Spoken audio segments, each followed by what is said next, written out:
Hey, what's up, guys? Today we're going to be showing off the tactical script from the Shuffle Shop. So that includes a variety of items, such as smoke grenades, gas grenades, flashbangs, and a beanbag shotgun. So yeah, without further ado, let's get into it. So to begin with, we'll be using the smoke grenades. Like I say, they come in a variety of colours. So you've got the normal white, you've got blue, red, and yellow. Um, so with the normal white, basically how it works is you throw the grenade as normal. Once the grenade has stopped moving, it will then begin to cook off like so.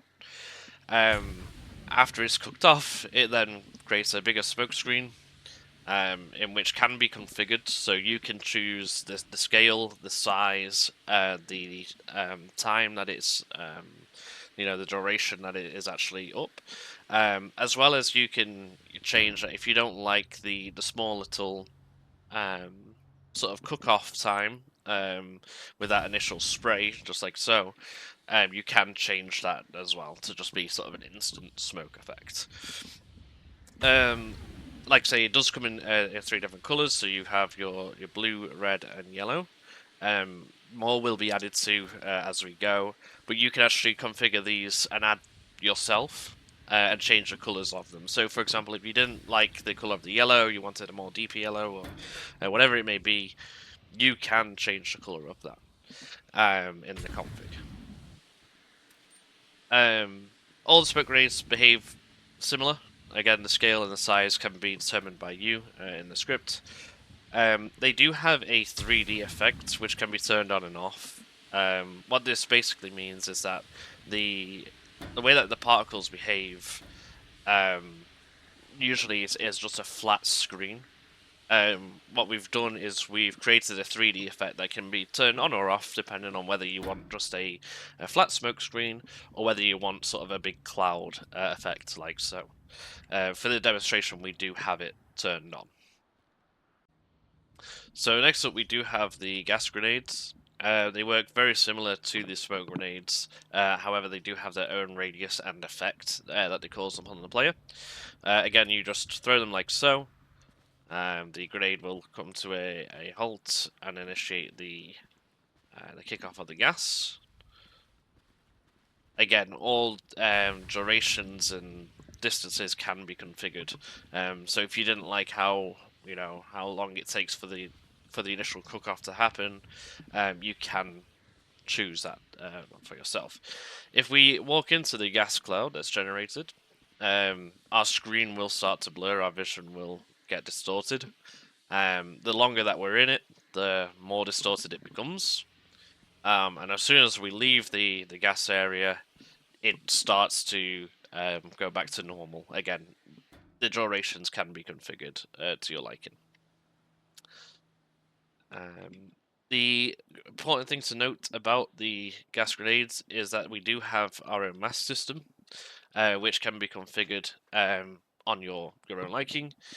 So if you do put on your mask, you will get this mask audio, which is quite nice. Again, that can be toggled on and off whether you would like that. The mask audio itself, also, let me just turn that off for a moment, is 3D by default. So players nearby can hear your mask and you breathing, but you can change that to just be on the user side only if you don't want, a ton of people breathing with their masks around you. So yes, again, with the mask on, and if we do have a gas grenade, it does not affect us in any way. If we take off our gas mask within the smoke cloud, or in the gas cloud, sorry, it will start to affect us. So we'll just wait for this to cook off a little bit here.